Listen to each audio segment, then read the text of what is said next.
അടിയന്തരമായ ധനസഹായം ഒന്നിനും പ്രഖ്യാപിച്ചിട്ടില്ല ഇതുവരെയും. ഇല്ല, പറയാൻ പറ്റത്തില്ല. എന്തുകൊണ്ടാണത്? അതിനുള്ള സമയമായിട്ടില്ലല്ലോ. അത് അന്വേഷിക്കൂ, അതിനുള്ള നിയമം ഉണ്ടോന്ന്. അല്ല, അത് അന്വേഷിക്കൂ, നിങ്ങൾ അതിന് സാധ്യതയുണ്ടോന്ന് അന്വേഷിക്കൂ. ഒരു അടിയന്തരമായ ധനസഹായം ഒന്നിനും പ്രഖ്യാപിച്ചിട്ടില്ല ഇതുവരെയും.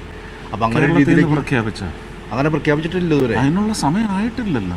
ദുരന്തത്തിന്റെ ഒരു വ്യാപ്തി കാര്യങ്ങളെല്ലാം കണക്കിലെടുത്തതിന് ശേഷം സ്റ്റേറ്റ് ആവശ്യപ്പെടട്ടെ. അല്ല, സ്റ്റേറ്റ് പലതവണ ആവശ്യപ്പെട്ടല്ലോ. ഇപ്പൊ കേന്ദ്ര പാർലമെന്റിൽ എല്ലാ എംപിമാരും ആവശ്യപ്പെട്ടില്ലേ? താങ്കളൊരു കേന്ദ്രമന്ത്രിയാണല്ലോ. താങ്കള് അമൃതയാണോ? അല്ല, അതല്ല നമ്മൾ ചോദിക്കുന്നത്, കേരളത്തിലാണ് ചോദിക്കുന്നത്. അതിനകത്ത് നല്ല കുത്തിത്തിരിപ്പുണ്ട്.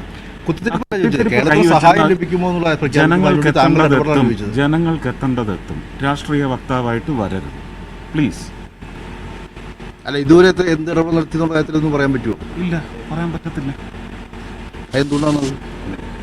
നിങ്ങളോട് പറയേണ്ട കാര്യമില്ല.